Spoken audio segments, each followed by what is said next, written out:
I'll be home for Christmas. You can count on me. Oh, man, I love that song. That is my all-time favorite Christmas song. I mean, it just takes me back to when I was a kid and you know, Christmas and everything was great and I was young and all was quiet and right with the world. Well, you know, when I was a really young boy, my dad, he would put on this Bing Crosby record, right? And I still remember the sound of that needle hitting it, that scratch that it made. It's the old-time crooner with the golden tones. And my dad was hilarious. He would grab a spoon from the kitchen and he would sing to my mom like he was a crooner.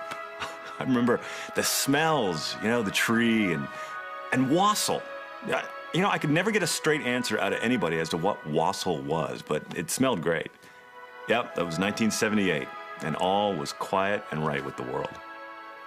Well, it's funny, you know, in an ironic way, that Bing Crosby album would represent the shattering of that quiet, you know, as if it were the spoils of war in a battle begun between mom and dad. See, you know, when you're a kid, you don't connect the dots, but you can tell when lines are drawn, and the lines were definitely drawn between mom and dad. And apparently, Dad crossed one of those lines. He crossed over and he just couldn't come back. So he left. And he took that stupid Bing Crosby record with him. 1979.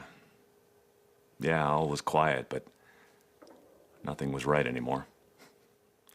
You know, over the years, my dad, he transitioned into something else, you know? He just didn't feel like my dad anymore. I mean, maybe it's because my mom always referred to him as your father, because she wouldn't call him anything else. Well, I mean, she would call him other things that weren't quite as nice as your father, but I don't know. He just didn't seem like my dad anymore. I mean, he would come to, you know, games and performances when he could, or we'd spend major holidays together, but I don't know, this is gonna sound terrible, but he always brought chaos with him. And when I say chaos, I'm not talking about his second wife, if that's what you're thinking. No. It's the chaos that comes with knowing that you weren't a priority anymore. Life, it sure became simpler with him gone. I mean, not easier, but simpler. Anyway, that was 30 years ago, and you know, I don't spend much time thinking about that, about the days before Bing left the building. Now I'm married, got my own kids, but wouldn't you know it, I got a call last night from him. Yeah, he left me a voicemail. He's traveling through town and he wants to see the kids, and of course, me, so I'm just sitting here debating whether or not to call him back. You know, I don't know.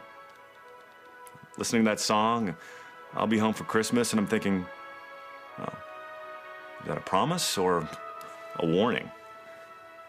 I don't know. Maybe this is the year that he and I make things right. Maybe this is it. But I don't know, you know? Like Bing said, it's a long road back. It's a long road back.